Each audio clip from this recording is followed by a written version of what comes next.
시작. 하나님과 주 예수 그리스도의 종 야고보는 기도 있는 12제8개 문안하노라. 야고보에서 제일 많이 등장하는 말씀은 온전하라, 이게 주제입니다. 요거를 조금 더 설명해 드리면 좀 더 믿음이 성숙되어져 가라.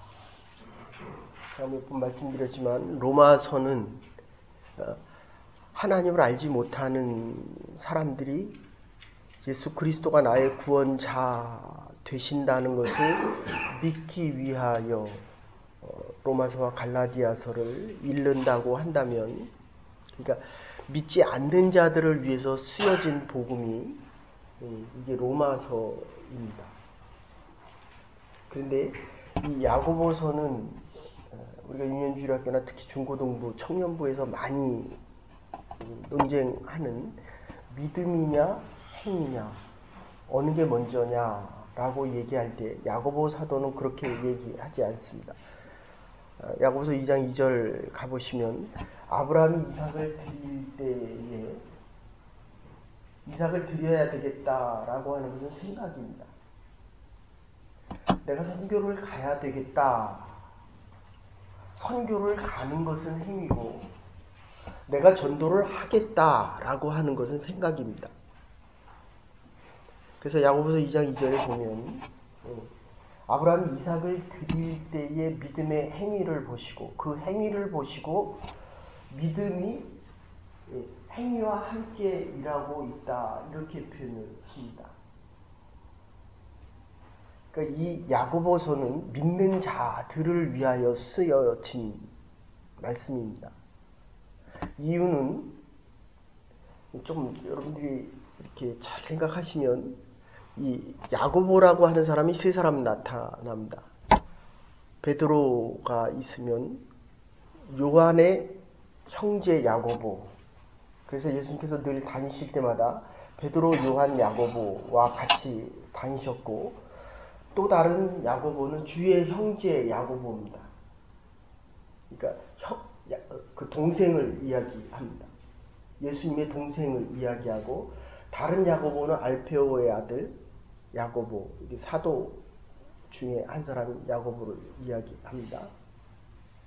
그런데 이 야고보가 예수님의 형제였기 때문에 예수님께서 하시는 엄청난 그 능력과 기적을 보면서도 요한복음 7장 1절부터 5절에 가서 보시면 예수님께서 떡을 띄워주실 때 그 떡을 안 먹었다는 것입니다.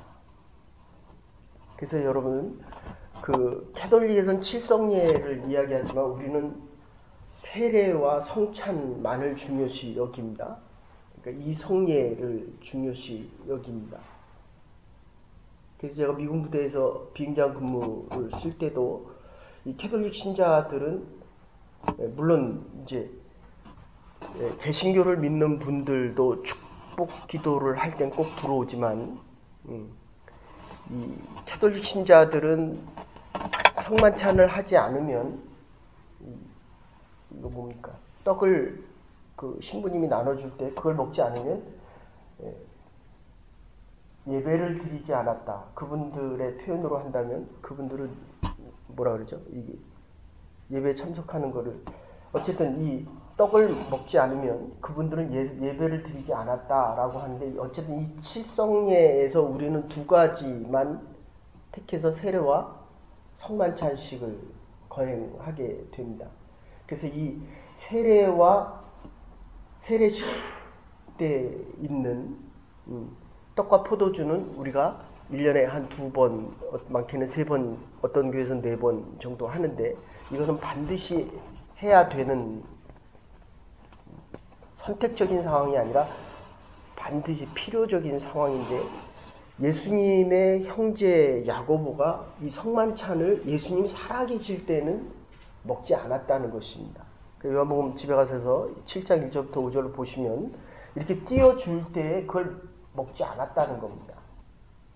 이유가 뭐냐 하면 예수님께서 능력을 베푸시고 안진뱅이를 고치시고 병든 자를 고치고 귀신을 쫓고 죽는 나사로를 살리는 그 능력이 있기 때문에 이 장막절 요새같이 지금으로 얘기하면 우리 지금 뭡니까 사순절 기간 렌트 기간을 버릴 때 예수님에게 지금 예루살렘으로 올라가자라고 얘기를 합니다.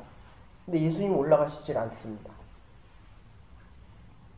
그래서 여러분들 우리가 이 신앙생활을 잘못하면 그러니까 이 기초가 잘못 놓여 있으면 아무리 신앙생활을 해도 믿음의 진보가 없게 됩니다.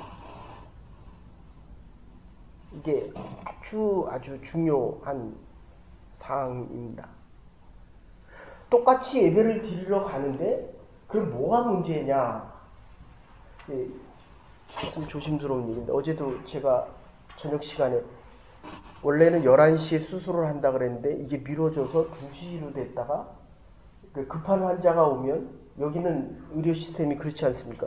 한국에는 예약만 하고 가면 되는데 이건 급한 환자 순서대로 하니까 어저께 수술한다 그러더니 이게 또 다음에 오라 그러다가 이게 또 일주일 안에는 해야 되는 수술이니까 또 11시에 오라 그랬다가 급한 환자가 오니까 또 2시에 미뤄졌다가 시간이 점점 미뤄져서 저녁 시간에 잠깐 다녀왔는데 이게 보니까 원치 않는 정말 엄청난 통증을 느끼고 고통스러워 하더라고요. 비교적 간단한 수술인데도 그러니까 간호원들이 한 4-5명이 있다가 자기네들도 당황스러워서 이게 투여한 약이 이게 맞느냐? 이게 지금 정상이냐? 의사한테 전화하면서 이게 수술이 분명히 잘 됐다라고 했는데 이 결과가 이상한 결과가 나오니까 우리 신앙생활도 여러분 마찬가지입니다. 겉으로 보기는 이상이 없는 것 같은데 그럼 이상이 없으면 자꾸 자라가야 됩니다. 그리고 믿음의 열매가 있어야 됩니다. 내가 1년 전에 있었던 내 신앙의 모습과 지금이 당연히 달라져 있어야 되고 우리의 자녀들도 지금 여기서 문제가 생기는 게 뭐냐면 왜 야고보가 왜 예수님께서 주시는 이 성찬을 먹지 않았겠느냐 하는 이 문제 때문에 그렇습니다. 당연히 먹어야 되는데 야고보가 먹지 않았다는 겁니다. 교회에 오면 예배를 드리고 기도를 하고 하나님께 찬양을 하고 하나님의 말씀을 받아가지고 가야 되는 거거든요. 그 대표적인 게 이 성찬인데 이 성찬을 왜 야고보가 먹지 않았냐. 물론 결론은 예수님이 돌아가시고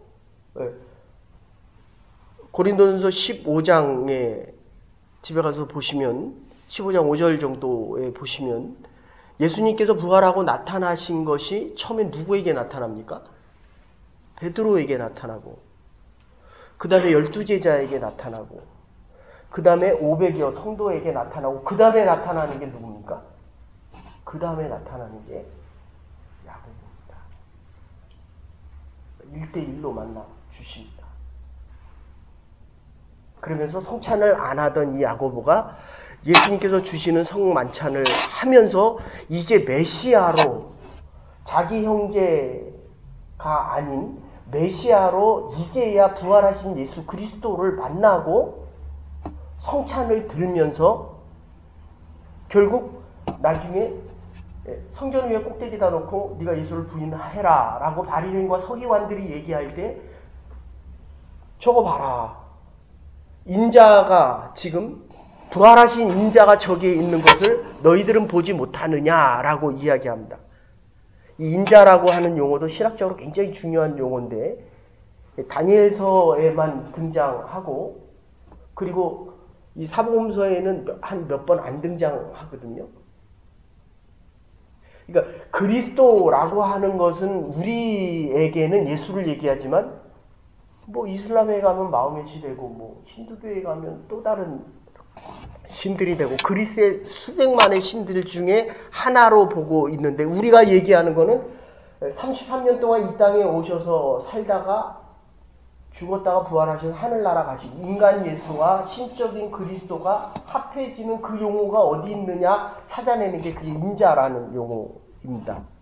그래서 신학적으로 아주 중요한 이야기인데 그거는 우리가 나중에 좀 예.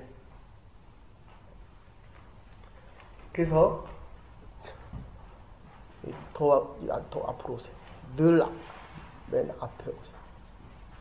그래서 요 내용을 여러분들이 우리는 일반적인 공회에 와서 참석했다가 가는 게 아닙니다.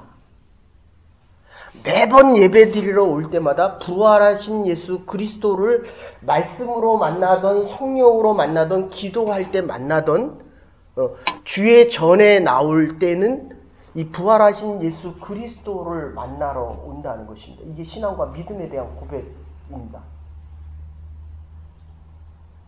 이게 없이는 우리는 예배를 드린 것이 아니라는 것입니다. 주의 형제 야고보가 왜 예수님과 일평생을 같이 살고 그 많은 기적과 능력을 보고도 예수를 메시아로 고백하지 않았는가에 대한 질문은 복잡하지만 아주 간단합니다. 그러니까 제가 보니까 인생이 참 공부도 많이 할 필요가 있지만 제가 지금도 기억할 때는 제가 자란 교회에서는 여기 두 권사님이 일평생을 새벽 예배를 하는 것을 여기 두 권사님이 앉을 때 저희 어머니는 요 반대로 다 자리가 있더라고요. 교회도 거기는 맨날 그쪽에 앉고 여기는 맨날 이쪽에 앉고 섞어서 앉을 필요도 있습니다. 그런데 이렇게 가보면 이 두 권사님은 국민학교 나오신 분들인데 한 분은 한글도 몰랐던 분이세요. 그런데 성경을 얼마나 잘 읽으시는지 한글을 못 깨우쳤다니까요. 그런데 선생님들에게 중고등부 선생님들이나 유년중학교 선생님들에게 모르면 우 권사님과 민 권사님에게 가서 물어봐라 이렇게 얘기를 하십니다. 통찰이죠, 통찰. 그런데 이 교회를 정말 오래 다녔는데도 아주 기본적인 질문, 제가 지지난주에 충격받았다는 거 아닙니까? 성경 공부를 이렇게 열심히 듣는데 세례가 뭐냐라고 얘기하니까 자기 말을 하더라고요. 자기 생각과 자기가 이해한 대로. 못하는 것보다는 좋죠. 그런데 이 세례의 의미와 우리가 교회 나와서 예배 드리는 이 의미, 지금 하나님이 우리를 부르셔도 정말 기쁘고 감사한 마음으로 하나님의 나라에 갈 준비가 돼 있어야 되는데 이 야고보가 안 돼 있었다는 거예요. 주의 형제 야고보가 예수님의 동생이 안 돼 있었다는 거예요. 그게 왜 안 돼 있었느냐라고 얘기할 때에 예수님이 병자들을 고치고 죽은 자를 살리고 예수님께서 하는 그 놀라운 영광의 모습을 보면서 베드로뿐만 아니라 야고보가 원했던 것은 이 시골에 갈릴리 촌 구석에 있지 말고 지금 예루살렘에 가셔서 당신의 능력과 기적을 베푸면 많은 무리들이 따라올 것입니다. 그러니까 지금 여러분들 한국에서 일어나는 대선을 생각하시면 돼요. 자기가 대통령 되겠다라고 하는데 국민은 뽑고 싶은 사람이 없습니다. 86.7%가 뽑고 싶은 사람이 없습니다. 자기를 드러내고 자기를 자랑합니다. 그러니까 우리의 신앙이 자칫 잘못되어지면 교회에 와서 하나님 앞에 예배 드리는 자, 이게 낮아지는 거거든요. 다른 사람을 섬기는 겁니다. 이게 오늘의 결론이, 이 야고보서의 시작과 결론이 그렇게 돼 있습니다. 야고보 사도가 처음에 예수님을 메시아로 인정하고 있지 않다가 부활하신 예수 그리스도를 만나고, 이거는 사울이라고 했던 바울도 마찬가지입니다. 신약성경 13권을 쓴 바울도 마찬가지라는 거예요. 부활한 예수를 만나기 전에는 스데반을 쫓아다니면서 핍박을 하다가 초대교회의 지도자였던 스데반을 죽입니다. 그리고 다메섹에서 부활한 예수 그리스도를 만나고 나서 사울이 바울로 바뀌는 장면이 나옵니다. 그러니까 부활한 예수 그리스도를 성령이든 말씀이든 내가 기도를 통해 체험적으로 만나지 못하면 우리가 나와 드리는 이 예배는 이 영광과 나의 출세와 내가 가지고 있는 것을 자랑하기 위하여 나온다는 것입니다. 그거를 위해서 예수님께서 가신 이 십자가의 길을 가는 것을 누구도 부인합니까? 베드로도 하지 말라는 거예요. 예수님 십자가를 진다는 게 이게 무슨 얘기입니까? 아니 예수님이 십자가를 지신다는 것이 이게 무슨 엄청난 잘못된 말씀을 하십니까? 그래서 캐톨릭에서는 수장이 누굽니까? 베드로예요. 천국의 열쇠를 얻었다는 그 조건 때문에. 그런데 실제로 초대 교회에서 지도자, 초대 감독은 누굽니까? 야고보였습니다. 부활하신 예수 그리스도를 만나고 성찬을 하지 않던 그 야고보, 주의 형제 야고보가 부활하신 예수 그리스도를 만나고는 완전히 바뀌어서 예수님처럼 저 부활하신 인자를 봐라. 바울이 만났던 것과 똑같은 부활하신 예수 그리스도를 만나고 나서 결국은 성전에서 두들겨 맞고 나중에는 돌에 맞아 죽었다라고 이야기를 합니다. 자, 여러분 이 야고보서 이게 지금 뭐 교회라 하면 지금 6년 지난 지금 얘기를 하는데 이 야고보서가 참 조심스러운 이유는 십자가의 길을 갖고 싶지 않은 사람에게는 이 말씀이 안 와닿는다는 거예요. 머리로 지나갑니다. 그래서 심지어 루터와 켈빈이 종교개혁을 했음에도 불구하고 루터가 좋아했던 건 갈라디아서와 로마서, 믿음으로 의롭게 된다. 늦게 오신 분들 때문에 로마서와 갈라디아서는 믿지 않는 자, 하나님으로 인정하지 않고 예수 그리스도가 메시아인 줄을 모르는 자들에게 믿으면 된다. 구원을 얻는다라고 믿지 않는 자들을 위해서 썼다고 한다면 이 야고보서는 믿는 자들이 어떻게 믿음의 생활을 해가야 하는가에 대해서 이야기하고 있다는 것입니다. 그런데 이 믿음과 행위는 같이 가는 것입니다. 주의 복음을 전하라 라고 해도 10년, 20년, 30년, 40년 돼서도 한 명도 전도 못하는 교회 직분자들이 있습니다. 이게 얼마나 부끄러운 일입니까? 우리는 그리스도의 복음을 전하기 위해서 그리스도께서 우리를 불러주시고 우리에게 필요한 물질과 사회적인 지위와 그리고 살아가야 될 이유가 있음에도 불구하고 이거를 하나도 못하니까 교회에 와서 자꾸 직분자로 내 역할을 자꾸 강조한다는 것입니다. 아닙니다. 우리는 어떤 목사님은 그렇게 표현하더라고요. 우리의 그리스도됨은 세상에서 드러나는 것이라는 겁니다. 이게 미사일이 발사되면 어제도 북한에서 미사일 발사했는데 이게 어디 가서 터집니까? 미사일 발사해서 발사한 곳으로 떨어집니까? 아닙니다. 교회에서 미사일이 되어서 그래서 오늘 찬양을 그렇게 불렀습니다. 믿음의 싸움에 대한 선한 싸움에 대한 믿음의 승리에 대한 싸움은 세상에서 이루어진다는 것입니다. 오늘 말씀의 결론이 그거예요. 지금 우리가 믿음을 가진 자로서 살아가면 처음에는 믿음 좋은 사람을 따라가지만 이게 주제가 온전하라, 믿음이 온전하라 라고 했으면 더 나아가서 성숙하라, 성숙의 의미가 같이 들어가 있다는 겁니다. 그러면 우리의 믿음이 어디에서 성숙해야 됩니까? 믿는 자들끼리 성숙하라는 것이 아닙니다. 믿지 않는 사람에게 성숙된 믿음의 본 예수 그리스도의 제자됨을 보여주라는 것입니다. 그러니까 세상을 바꾸라는 거예요. 근데 이 믿는 사람들이 다 믿는 사람끼리 모입니다. 믿는 사람끼리 모이면 좋죠. 근데 예수님의 제자들, 그러니까 예수님이 메시아라는 증거는 수많은 기적과 능력 속에 죽은 자까지 살리는 그 능력이 있었지만 결론은 뭐냐면 예수님을 따르던 11 제자들이 다 예수님처럼 십자가의 길을 가서 순교를 한다는 것입니다.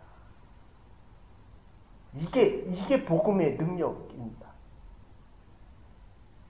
그래서 우리도 처음에 요한복음과 로마서 갈라디아 근데 로마서 갈라디아서를 얘기하면 안 믿는 사람들에게, 그러니까 제가 목회하는 곳은 늘 3분의 1 정도는 저희가 가서 전도해온 사람들이었습니다. 근데 이 사람들에게 믿음을 강조하고 십자가 얘기하면, 요새 현대 세상에서 십자가 얘기하면 정말 싫어합니다. 그래서 요한복음의 사랑을 먼저 이야기합니다. 근데 이 야고보서는 참 조심스럽습니다. 십자가 길을 가라는 거예요.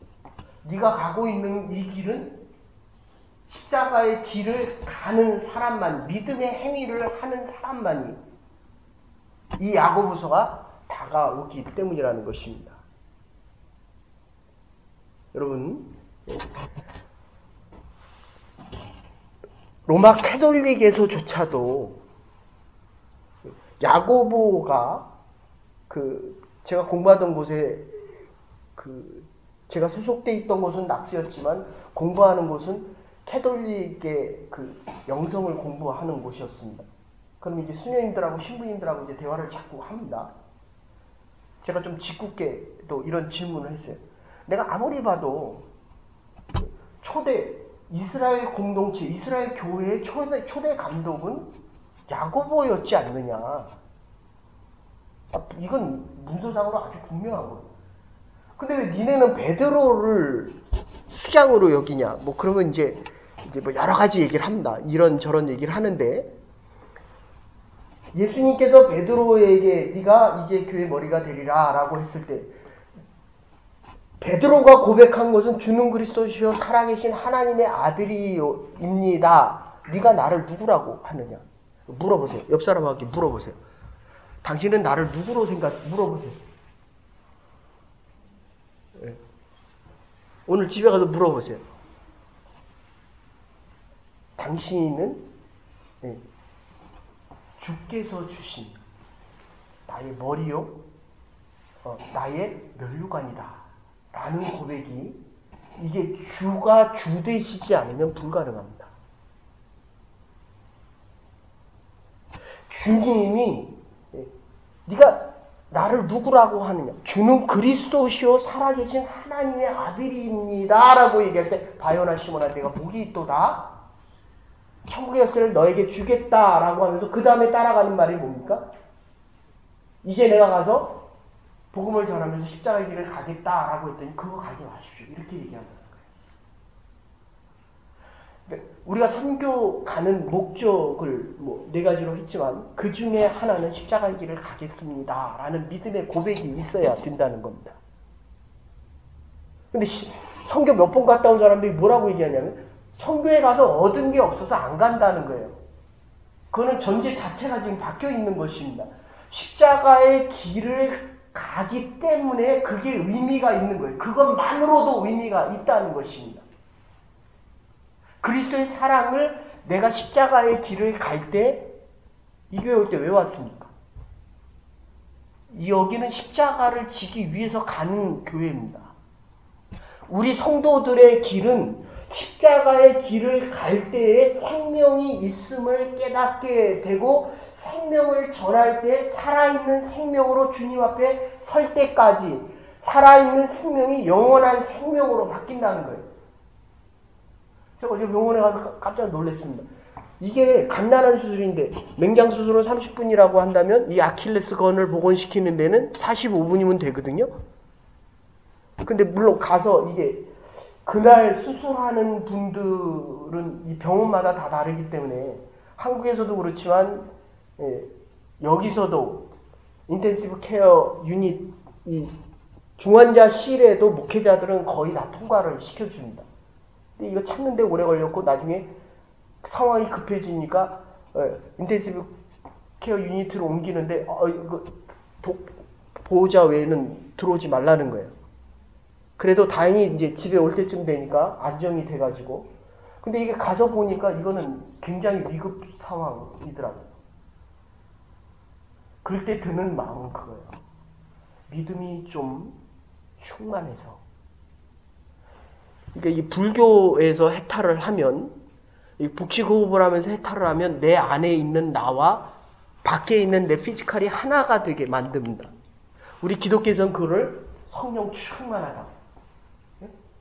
찬양을 할 때마다 정말 뜨거운 감사와 감격 속에서, 그리고 지금 이 야고보서 끝날 때쯤 되면 그렇게 얘기할 겁니다. 그냥 시간이 안 돼서 내일 조금 더 하십시다. 내가 살아갔던 그 흔적에 내가 없어도 예수님과 함께 했던 11 제자들이 예수님의 가신 그 길을 계속 갔다는 거예요. 됐습니까? 그러니까 나의 자녀들이 내 길을 따라오는 게 최고의 축복이라는 것입니다.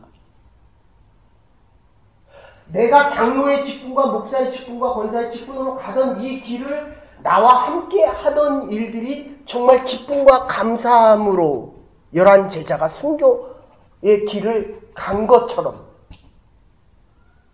내가 살아가는 동안에 이게 한편으로는 주의 영광과 주께서 주신 이 기쁨과 감사함을 가지고 있지만 이 반대편은 늘 십자가 같이 가는 거거든요.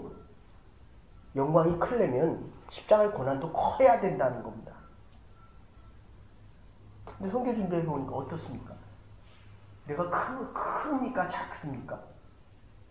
십자가의 길이 아주 작은 거예요.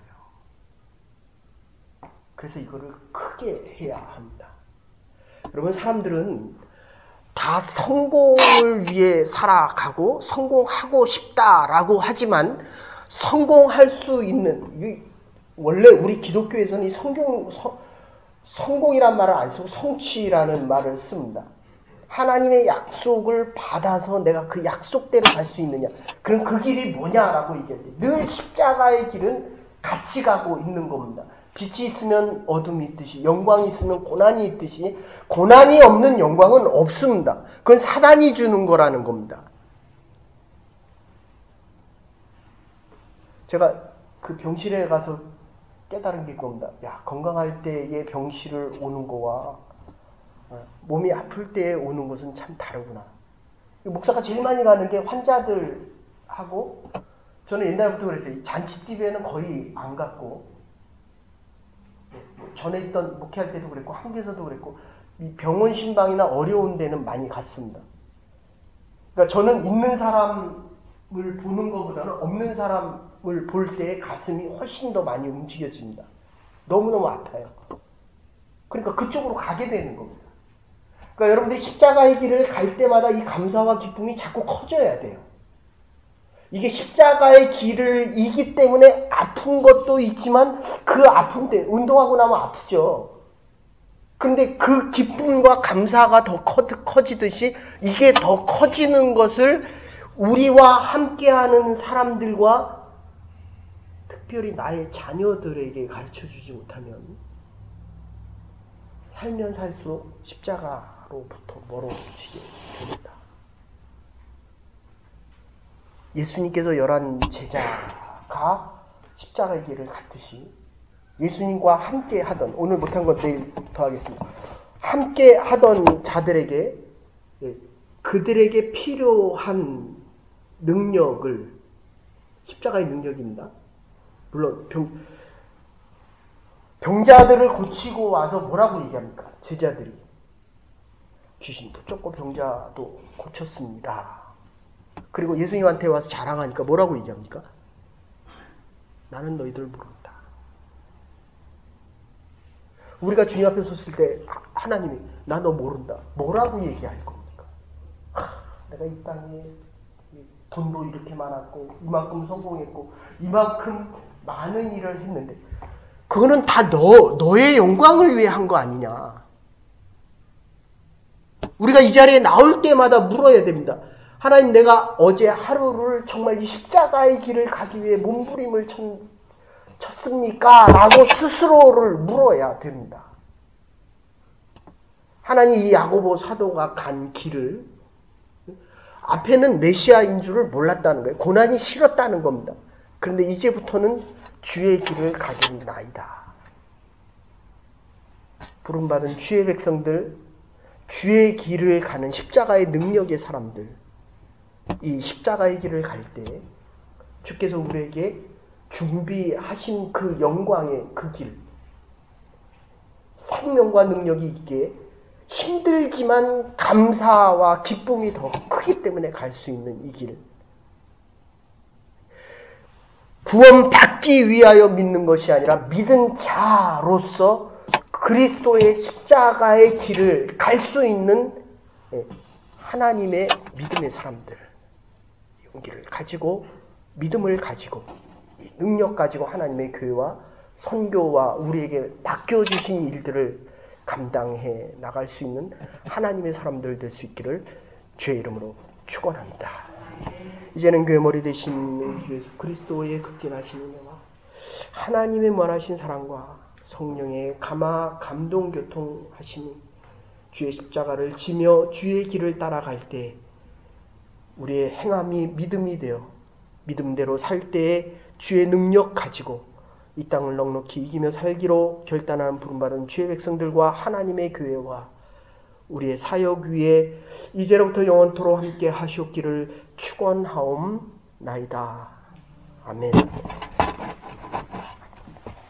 오늘도 믿음의 행위를 해나갈 때마다 하나님의 큰 위로하심과 능력이 함께할 수 있는 하루가 될 수 있기를 바랍니다.